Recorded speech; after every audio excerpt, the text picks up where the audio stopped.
Okay, over the course of the last several months, I've had thousands of you asking me personal questions about your credit reports and asking for free consultation. And I do not offer free consultation anymore for credit. I do not fix people's credit anymore. That was something I did years and years ago. And then most recently, we partnered in with a law firm that helps people fix their credit. And they're also just equally as phenomenal as I was. However, they're not accepting new clientele at this time.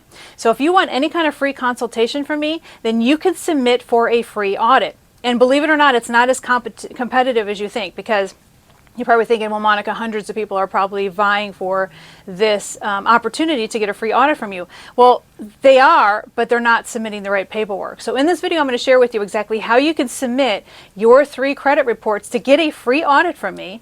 So then that way I can share with you if your credit report matched my credit report, what I would do to fix the credits. And then that way it would put you on a purposeful path to be able to fix your credit very quickly.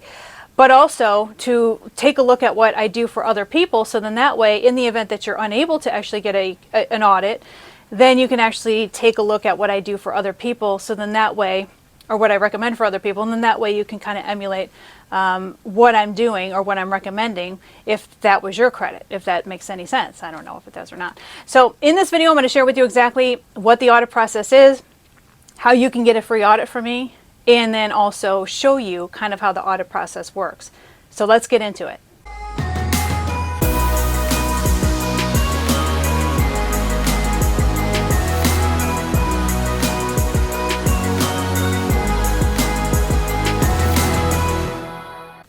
Okay, so let me put my glasses on because I do have one of you that I'm auditing credit for right now.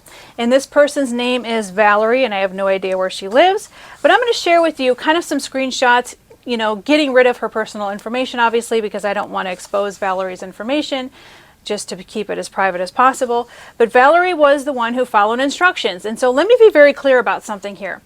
If you want to get this audit, then you need to follow instructions, okay? You can't do any alternative instructions. You can't do whatever you want to do. You can't submit whatever you want to submit. That's not going to be acceptable. You have no idea how many of these audit requests we delete because they don't follow instructions. So I appreciate the fact that Valerie followed instructions because she did it exactly the way I recommend that you do it. So down below in the description box, below this video, you will see that I recommend that you get all 3 credit reports from Experian.com. You pay the $39.99. It's a one-time fee, not monthly. It's a one-time fee where you can get all 3 credit reports, including Experian, Equifax, and TransUnion, as well as all 3 FICO scores. So in order for you to participate in this audit, you're going to have to do that, okay? And then you could submit your audit request following the instructions that I'm going to give you in a second if you want me to audit your credit, just like I'm auditing the credit for Valerie. So I'm going to take a look at Valerie's credit, and right now, and again, I'm going to show you some screenshots deleting her personal information so that you can kind of follow along with what I'm doing. But her Experian FICO score is 542, her TransUnion's 550, and her Equifax is 557. So in case you're wondering, well, Monica, what does it mean when somebody's asking for a mid-FICO score? Well, it's the middle of the 3 FICO scores. And in this case, because she's got a 542, 550, and 557, her middle score is TransUnion at 550. So that's her mid-FICO. So when I say that you're going to need a mid-FICO of, I don't know, I'll just pull, you know, a mid-FICO out of the air, like 720 or above, to start qualifying for, say, business credit, unsecured business credit, even on a brand spanking new business, that means it's the middle of the 3 FICO scores, okay?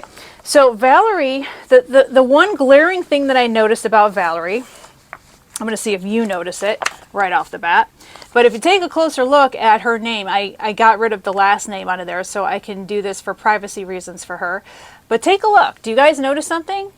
Well, obviously, these can't all be correct because she can't be Valerie on 2 of them and Marie on 1 of them. It looks like they might have transposed her middle name and her first name on her TransUnion credit report. She needs to get that fixed, okay? So first and foremost, what I always tell people to do is print these out, okay? Just like I printed these out for Valerie, this is exactly how I would do this for my own personal credit, which I don't need to do this for my personal credit anymore because this was back in the day when I was just like you trying to fix my credit. I would painstakingly print this stuff out. I would get myself a highlighter marker just like this, and I would highlight everything that's wrong with this credit report, and I might take a pen. I usually like a colored pen, not black, but I would take a red pen or a blue pen, and I would kind of like in the margin area, I would just basically start jotting down notes. So I don't know personally where Valerie lives, so I wouldn't know which one of these addresses are correct. So what I would do is, if I were Valerie, I'd be like, okay, which addresses are correct, which ones are not, and try to remove the incorrect addresses with a letter. So the very first thing I like to do with credit, if you're willing to take your time, like I know some of you are just in a mad hat hurry to get your credit fixed as quickly as possible, and you don't want to take the time to do this process, okay? So let me just lay this down. Once you pull your credit reports, print them out just like I did for Valerie here, go through and figure out what personal information is not correct. You're going to start off with sending a letter, just a letter about the information. You're not going to include any dispute information in there, nothing else other than fixing the information that's incorrect. So first and foremost for Valerie, it's a glaringly obvious mistake here that TransUnion is transposing her middle name and her first name, and that needs to be fixed. So TransUnion needs to get a letter stating, I have never gone by the name Marie. My first name is Valerie. My middle name is Marie. You need to fix that, TransUnion, and you need to fix it right away.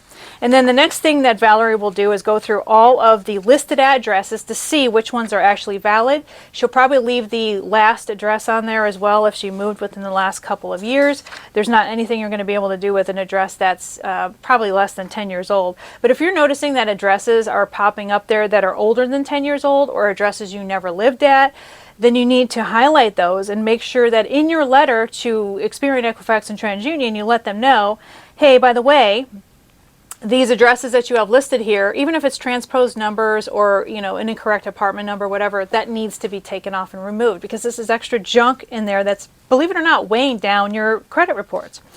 And then the other thing about Marie is that I'm noticing that there's several also known as, or AKAs. She's going to have to take a look and see which ones of these are valid. Maybe one of them is a maiden name, maybe one of them is a married name. But if it happens to be something that's a misspelled name or a name she's never gone by, then she also needs to have that removed as well. Now, within about the third page of the report, you're going to see, I'm on our TransUnion, I'm going to go to Experian as well to make sure that this matches up. But she has, it looks like, a Toyota Motor Credit account. It looks like it's in fabulous standing. So this is really great.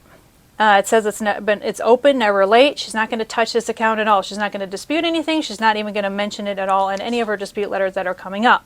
So remember, by now, Valerie would have done her initial letter. And the initial letter is simply going to be the correction of her personal information. It's going to include literally nothing else about disputing at all in her first letter. And by the way, when Valerie sends out this letter, she's going to include a copy of her valid driver's license or valid state ID card that preferably has her current address on there. And if Valerie does not have her current address on that document, then she needs to go to the DMV and update that, or use a passport, a valid passport, because a passport does not have an address. So she's going to mail that passport or the state-issued ID card, a copy of that, along with 2 utility bills showing her current address. Or if she lives with somebody, then maybe she'll use an insurance bill, a bank statement, you know, something else that shows her name and address on there. Could also be a credit card statement. It could literally be the Toyota Motor Credit statement as well, which she can get online. By just simply going to their website. So Toyota Motor Credit, excellent, excellent shape. In fact, Toyota, let me explain something really quick about Toyota. I had this was the only repossession in my life I ever had was with Toyota, believe it or not. So because I had a Toyota repo, I was in Toyota jail, not literally, but they did not allow me to lease a car for 20 years. Yes, they are the most strict auto financing company on the planet.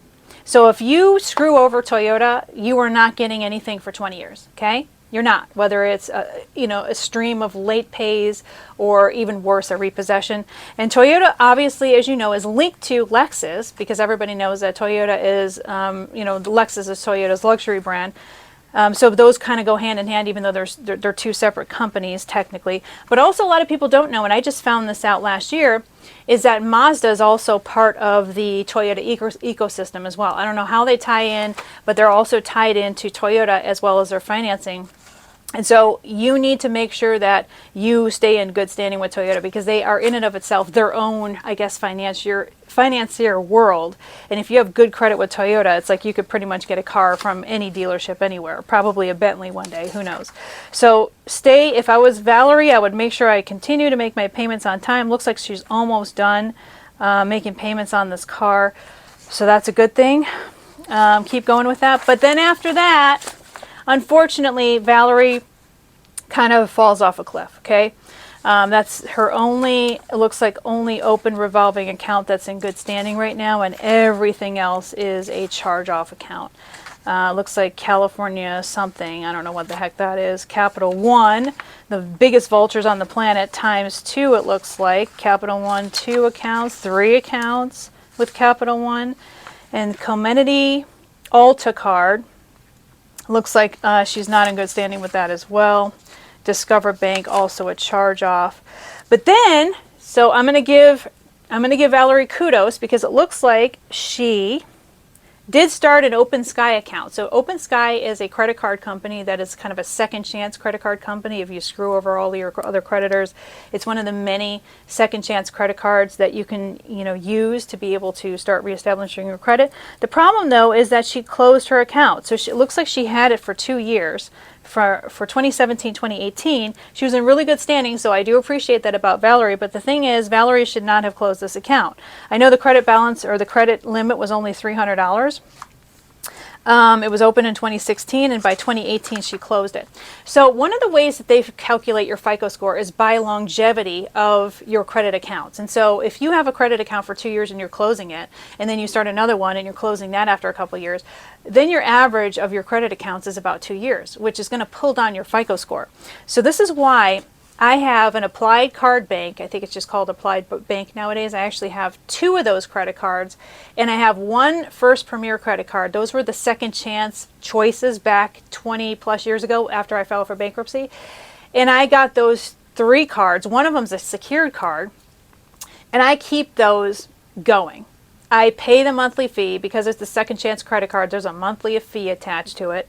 And I keep going with it. I keep paying the monthly fee. I never use those cards under any circumstance, but I keep them open because now I have a 20-year longevity on my personal credit reports for 3 accounts that factors into the algorithm of my total FICO score. So this is why you don't want to get out of any credit card that you start off with. That's why you need to be very, what's the word I'm looking for, strategic as far as you trying to line up the right credit cards. So if you know that you don't want to be in a bunch of low balance, low credit limit, second chance types of credit cards, only get 1. Okay, 1 second chance credit card, and then after you start to establish yourself over, say, the course of 6 months, then get yourself a normal damn credit card, okay, from a normal bank. Like, Citibank, for example, or, just whatever you can get to be able to start establishing with a real bank and not some of these second chance banks, because you want to definitely keep these credit accounts, these revolving credit card accounts, open for as long as possible.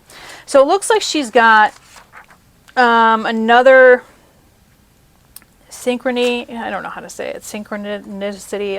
I'm sure somebody's going to correct me in the comments. She's got 2 of those that are also charge-offs.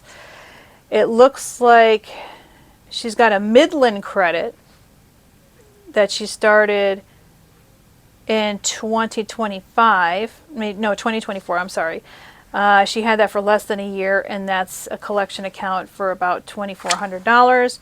Portfolio recovery, so that's basically a credit collection agency on behalf of Citibank. Looks like that was for an account that she had between 2024 and 2025. It's a collection account for $4,200. Okay, so basically now, and then she's got some hard inquiries. One for Credit One, which it looks like she never qualified for. And then some other ones. Okay, so let's talk about what the strategy is here. So here's the bad news about Capital One. Their business model is that of being predatory. Okay, they want to lend to subprime individuals or people that are on the cusp of being subprime, or brand spanking new, like college kids who are just getting their first credit card. They are a predatory bank because they have an entire legal department the size of Rhode Island that is ready and willing and able to go after you if you screw them over, okay? Because they make money off fees, legal fees, interest, you know, all kinds of stuff in between. Okay, and they barely walk the line as far as being legit. Capital One recently closed my account, I want to say 2 or 3 years ago. They just suddenly closed it because I was not part of their business model, their preferred business model. For me, I pay my credit cards twice a month, and I usually pay the minimum payment the very moment I can make my first payment, and then I'll pay usually the remaining balance off by the closing, by the last day that it's due. And that's how I treat my credit cards. Well, the problem with Capital One, well, not the problem, but they offered some pretty amazing cash bonuses. And so over the years, every single year, I would get like thousands of dollars. I'd get a check. Well, it wouldn't be a physical check. They would actually put it in my bank account. But they give me thousands of dollars a year at the end of the year for spending as much money as I spent with Capital One. And that was, believe it or not, my preferred go-to personal credit card.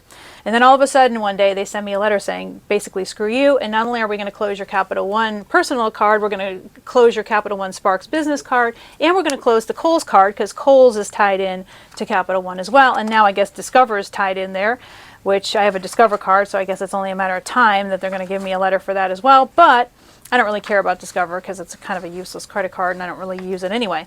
But the thing about Capital One that you need to understand is that their business model is predatory, which means that they are looking to make money off of you, the subprime borrower, to screw you over in any way that they can. And if you're not going to pay them in blood, they will go after you like the vultures that they are. So Capital One's a really good place. Like my stepkids, I had them get Capital One credit cards because it's a really good place to start. It's a worldwide recognizable bank, and they all started with a $250 to $500 credit card. But please understand that you're never going to screw them over. Which, by the way, your business plan can't be to screw any bank over. It should not be that you go into these to screw anybody over. They're really good as a starter credit card company, but their business model is to screw you over, and their business model is to go after you with every bit of, whatever they can get away with legally, they will do. So with this said, this is a charge off. I don't know how she ended up with 3 Capital One credit cards. Let me make sure that they're all different accounts. Yeah, it looks like they're all different accounts. So she's probably going to have to wait until a collection agency comes after her. I would still just dispute these, though. I would still dispute them. But let's talk about what we're going to dispute first, okay? So if you take a look, she has a collection agency. It's that Portfolio Recovery Association, the original creditor, Citibank. That's the first one she's going to dispute on her first round of disputes. She will also dispute Midland Credit Management. That's also a collection agency on behalf of Community Capital Bank. So she'll be disputing that. And then, of course, I would also dispute that it looks like these 2 PPC accounts here. That's going to be in the first round of disputes. And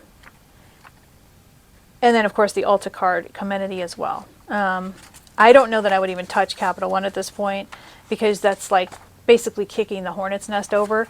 So if I were Valerie, my first round of disputes, and again, so you should have already sent off a letter basically cleaning up your personal information on your credit reports. That's all the first letter does.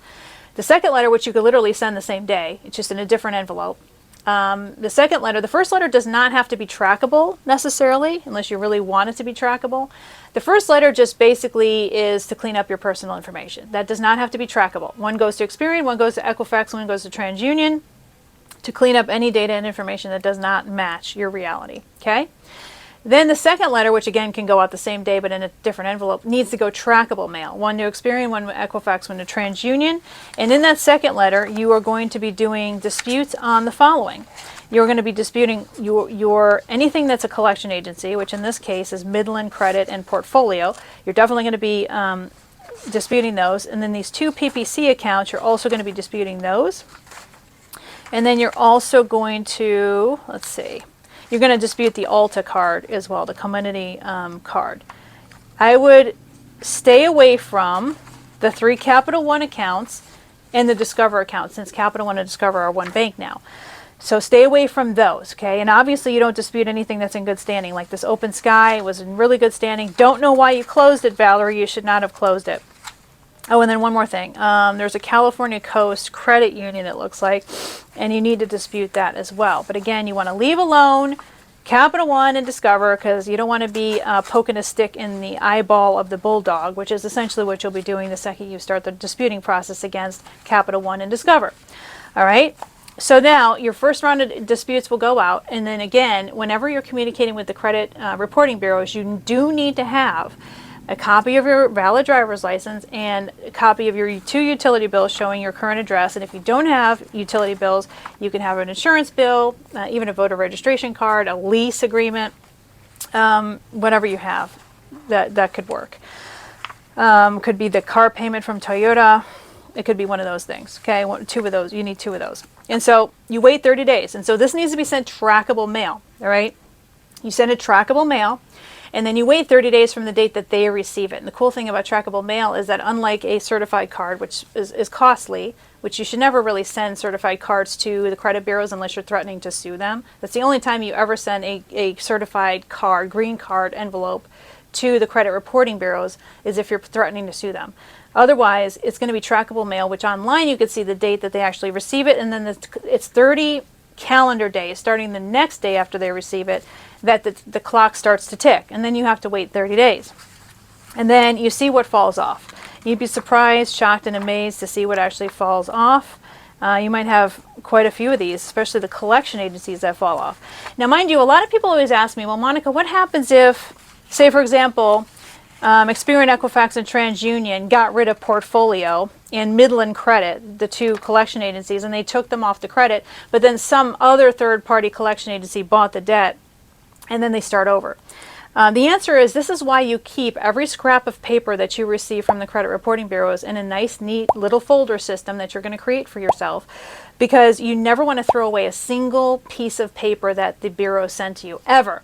Because what will happen is they will tell you when things fall off, and if you throw that away and you don't have proof that it fell off, then if some other collection agency decides to put it back on your credit, you're screwed, because you have no proof that they removed it off. Now, by law, another company from the original debtor on that original account cannot just come in and put some stuff on your credit after it fell off. Cannot do that. In fact, you can't even have 2 different collection agencies for the same originating debt and the same originating account number, you know, on your credit report. That's also illegal. Only one of them at a time can be there. So you need to understand that you have to keep every scrap of paper, because if there's another third-party debt collector that comes back on your credit, you say, I'm sorry, Experian, Equifax, and TransUnion, but here's proof that you already took it off. Here's a copy of the notification that you sent to me by way of mail showing that this came off. It needs to come off immediately as per federal law. And they'll take it off. They will not have any problem taking it off, okay? So I don't know why they try to skate stuff through, but, you know, they're big companies. They're not paying attention. So she's going to see, Valerie's going to see what actually falls off the credit from that first round of dispute. She has to wait the 30 calendar days, starting the day after they received it by way of trackable mail. And then she will go ahead and do her second round of disputes, which I don't really particularly like to do at this stage. So what I like to do in phase 2, instead of just sending the same dispute letters over and over and over again, what I like to do is you can send the creditors directly a notification. Now this will go certified letter, okay? So anytime you are communicating with the creditors or the collection agencies directly, you will send it certified. That's the certified card that the U.S. Postal Service will send you back. Now, if you prefer that you want to just do trackable, because maybe you're one of these people that claims that you never get the certified letters back, or you claim that it's just too expensive to send it that way, then you're going to have to send a trackable mail. But you do need proof that they received it. And you'll send them a letter, which is available. In fact, all my dispute letters are available for free at getdisputeletters.com or secretcreditletters.com. Down below in the description box, you can find those links. You can get my free letters, and you start with the first 3 buttons. I think they're blue in color. Those are the Experian, Equifax, TransUnion. That would be your first round of disputes. And then the next letter that goes to Experian, Equifax, and TransUnion is a MOVE letter, MOV, which stands for Method of Verification. So if some of these accounts don't fall off, now some of them will fall off, believe it or not, they will fall off.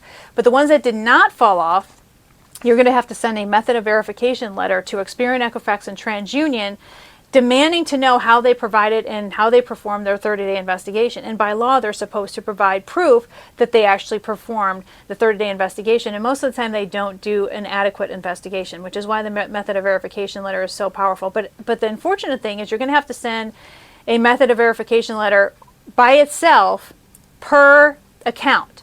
So say you have 5 accounts left, okay?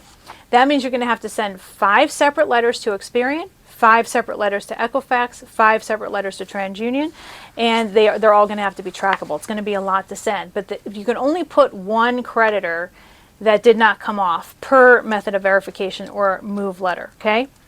At the same time as sending out those letters, you're also going to send either a certified or trackable letter to each one of your creditors or collection agencies, demanding that they show proof that this is your account. And you always call it an alleged debt, not a debt, but an alleged debt, because you're claiming that, you don't know whether this is yours or not. You don't admit to it, you don't deny it, you just say this is the alleged debt, okay? So I also have a letter for that as well in my Get Dispute Letters or secretcreditletters.com website you can get for free. And I recommend that you download that as well. You could also watch my YouTube video which I share with you how to use chatgpt.com to actually create these letters for you. So then that way you can make sure that all the legalese and cited case law is in your letters as well. So then that way maybe you don't want to, type them out or deal with the brackets or whatever the case may be.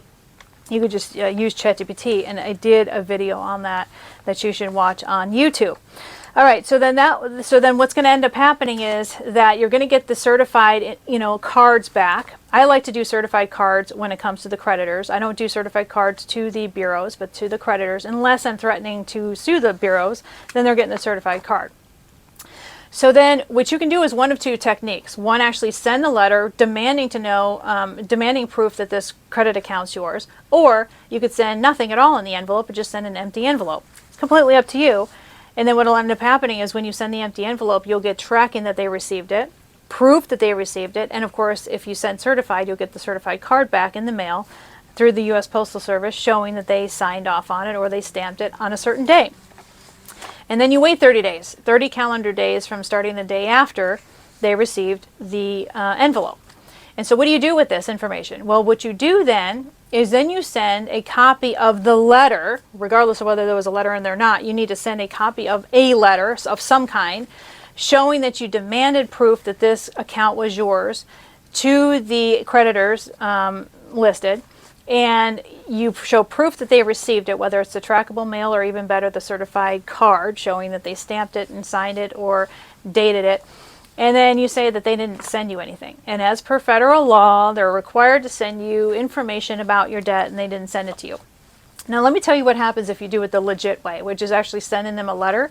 If you send a creditor a letter saying, hey, you need to show proof that this is my account, here's what's going to end up happening.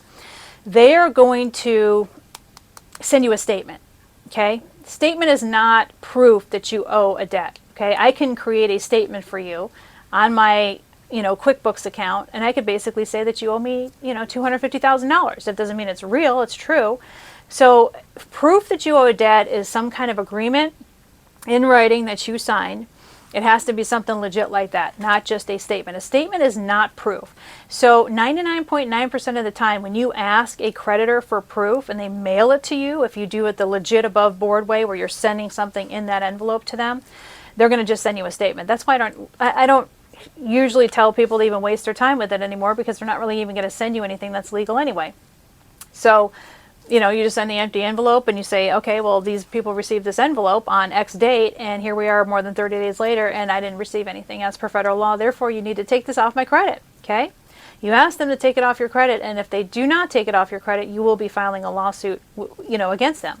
And that's it. And you're going to be filing a lawsuit against them for punitive damages for damaging your credit, which makes you less credit worthy. You're not able to get the job you want. You're not able to get certain insurances. You're not able to, get a new car. You're not able to get lower interest rates because your credit is shot, because they're not removing this off. So it's a lot of steps. It's a lot of work. But that's how I would do it, okay? And then another letter that Valerie can send, it looks like she's got 4 hard inquiries. And so I just did a video about getting rid of hard inquiries. But basically what you could do is, whenever you're doing a letter to dispute hard inquiries, it's a separate letter. All these letters are separate. So personal information is going to be separate. Sending in disputes for any of your credit accounts, that's separate. And then, of course, any hard inquiries, that's going to be a separate letter to Experian, Equifax, and TransUnion. Now, Experian will take hard inquiries off.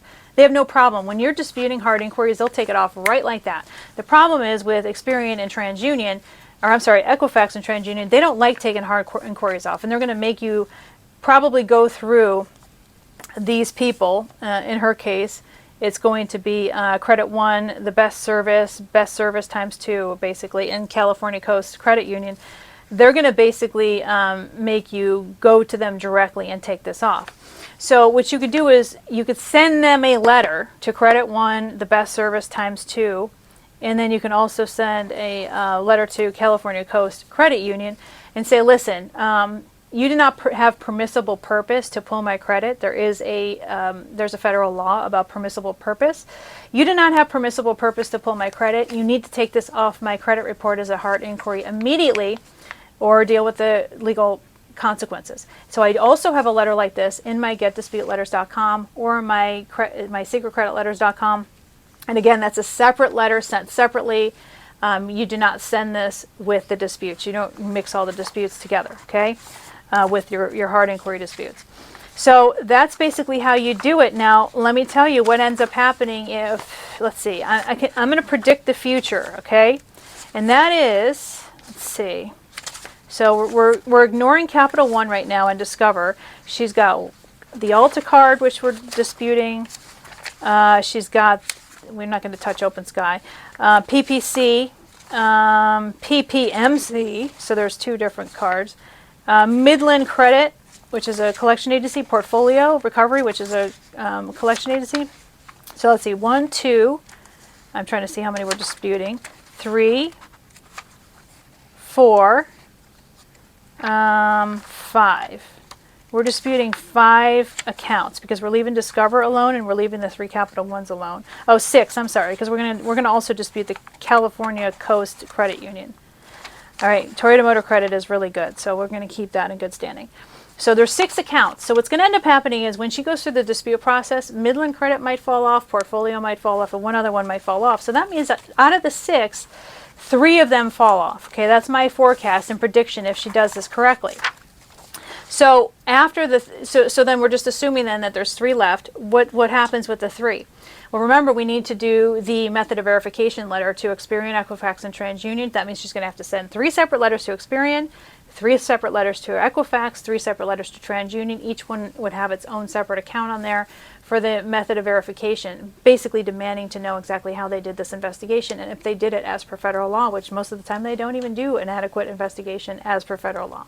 And then, of course, you know, inadvertently threatening them with the lawsuit if they don't show proof. A lot of times your stuff will fall off then and there because they don't want to deal with a potential lawsuit. Meanwhile, when that method of verification letter goes out, ideally, she would send empty envelopes by way of certified mail to the 3 standing either collection agency or creditors that are still on her credit report. So she'd send certified letters to them, whether or not there's anything in the envelope, who cares, but just to get that green card showing that they stamped it and dated it. And then that way she could show proof that they received the letter. Okay, and by the way, if you want the letter, you again go to getdisputeletters.com or secretcreditletters.com down below in the description box below this video, and you can actually get those to show that you sent the letter in the envelope, regardless of whether you actually sent a letter or not. That's neither here nor there. They don't know that. And then, of course, the card showing proof that they received it. You got to wait 30 days from the day, 30 calendar days from the day that they receive it. The clock starts ticking the business day, well, actually technically the day after. So if they received it on a Friday, it would actually start ticking on Saturday. So you wait 30 days and then you send those in to the credit reporting bureau. So meanwhile, this method of verification letter is working its way. It's ticking away. They're going to be providing proof that they did these investigations. And in the meantime, another 30 days is ticking at the same time with the certified letters that you sent to the collection agencies or the creditors. And so then once you get the method of verification stuff back from the credit reporting bureaus, you're going to now spitfire another letter out to them saying, oh, by the way, I sent these letters out to these three creditors demanding proof of my accounts, and they didn't send me anything as per federal law, and here's proof that they received the letters. So that will be your next round of disputes going into Experian, Equifax, and TransUnion, showing proof that you had actually asked for proof of your accounts from your creditors and they sent you nothing, okay? And then what ends up happening if you do all this stuff and those three accounts are still there, they keep saying updated, updated, updated, and they're not coming off, what do you do then? Well, then now it's time for us to start the threat process. You can actually do a legal threat letter to Experian, Equifax, and TransUnion saying, hey, these three credit accounts, you are unable to offer or provide any method of verification as per federal law. I sent you proof that I had asked the creditors for the proof that I have this account. They sent me nothing, and you're still not willing to take this off. So here's what's going to end up happening. In 30 days from now, if you do not remove this from my credit report, because you violated the federal law, the creditors violated the federal law, and you're still not willing to play ball, I'm going to sue you, and it's going to be in my local court here. So basically it's going to be your local yokel court. It's going to be small claims for the maximum amount of dollars that you can sue a corporation, which is usually in most states about $10,000. And you can sue Experian, Equifax, and TransUnion. They'll all be separate lawsuits, so one for Experian, one for Equifax, one for TransUnion. And you wait the 30 days, you make sure that they understand that they're about to be sued. That's when you send the certified letter to them, is that you are going to sue them. And it needs to go to their legal department. And the legal department needs to be listed on the letter. And that's when you're going to notice that the rest of the stuff that they're jacking you around on, that they're not removing off your credit, it will all of a sudden miraculously, it will fall off your credit. Okay, it'll be like the angels coming down singing, seas have parted, birds chirping, rainbow, everything. And so they don't want to get sued. You're not worth their time. They don't want to send somebody out, or they don't want to have a lawyer deal with a Zoom call with the judge. They don't want to do any of that because that's money for them, and they don't want that. You are too much of a pain in the ass, and they would just rather get rid of you and move on to the next sapsuck who knows nothing about fixing their credit. Okay. So now what do you do with the hard stuff? So for Valerie here, the hard stuff is going to be those three Capital One accounts and that Discover account. And there's a lot of money here, okay? In fact, I mean, there's so much that she owes here that, I mean, just in the mere fact that she owes Capital One, let's see, more than $11,000 there, and then another $3,000, so that's 14. And then this one's okay. This one actually, I take that back. One of these Capital One cards she actually closed, or maybe, yeah, I think she closed. Yeah, she closed it because it said account closed at credit grant. Oh no, you know what? Capital One closed it. She's in good standing with one of these, so I take that back. So there's two Capital One cards and a Discover Bank, and that's like $7,400. So right there, she's at around 20,000-ish. And that's not including the 9,000 for this one. So that's 39 plus another 12. That's 50 something. Another 25. So, and plus that, 60. So she owes, so it looks like there's about $60,000 that she's, so here's an option for Valerie. So in her last leg of the journey, she's going to have to go up against Capital One, and she's going to have to go up against Discover. And I hate to be the one to tell her this, but these are two now one company that she might want to try to do some kind of payment arrangement with, whether or not it's through the collection agency eventually that will be contacting her, or if it's with Capital One directly. Now, if you're ever going to do a payment arrangement with any creditor or collection agency, everything needs to be done in writing as far as what the payment schedule is, how much you're going to commit to paying every month, etc., before you pay a dime to them, okay? So what I might do, because Capital One is so freaking vicious, is I might just either come up with some kind of payment plan. It could literally be $100 a month, or Valerie might have to talk to a bankruptcy attorney at this point, because there's about $60,000 in credit, and it might just end up being, a bankruptcy. to start over, because Capital One is vicious. They will go after her. They will probably try to garnish wages. They'll probably take whatever she has in her personal bank account, which, by the way, let me give you guys a hot tip here. So a while back, I did a video about starting an LLC with your name. So for Valerie, it would be Valerie, and the last name is, I'm not going to say her last name, LLC, which would be her company, or Inc., which would be ideally an S corporation. She'd start with her name. So then that way, what you could do is get what's called an EIN, which is an employer identification number, under your own corporate version of your name. And then she could start a business bank account with her first and last name LLC, or her first and last name Inc., or Corp, or company, or whatever she wants. And then she would have a separate EIN number, which means that she can function as a company, have any and all like paychecks and stuff going into that. And then that way, all these vicious creditors that are coming after her, they can't levy her personal account, because her business account, which has an EIN, is looked at under the law as a separate entity, which means that even if it matches her name perfectly, and even though she's on the account and her social security number is on the account, because the account's a business account and it's under an EIN, they can't touch or garnish any of that amount of money in there. So I strongly urge you that if you guys are going through this whole situation and you're going to want to start a business anyway in the future, where you're going to want to start a corporation and start tapping into business credit, then I urge you that maybe you want to consider getting a corporation with your first and last name LLC, or your first and last name Inc., if you want to do an S corporation, or your first and last name, corporation, or corp, or co, or whatever your state allows, right? And then that way you protect yourself and you protect your personal assets. Plus you're starting the process of building business credit, and then you're ultimately going to be able to access a lot more unsecured funds to be able to build a business, buy a business, start investing, whatever, because that's where real wealth comes. Real wealth does not happen trading hours for dollars. Real wealth happens when you invest and you have a business and you have cash flow. And the only way that you're going to have that in a sizable amount is to be able to access other people's money, or OPM, to ultimately put into your new business so that you can start getting that cash flow. So that's the rundown for Valerie. And if you got a couple of different golden nuggets for your own personal credit repair journey, that's great. Sign up for my free group at school.com/Monica Main, and I will have a little tile under the classroom tab. So you're going to go into the classroom tab once you're approved to come into the group, which typically takes about 24 hours.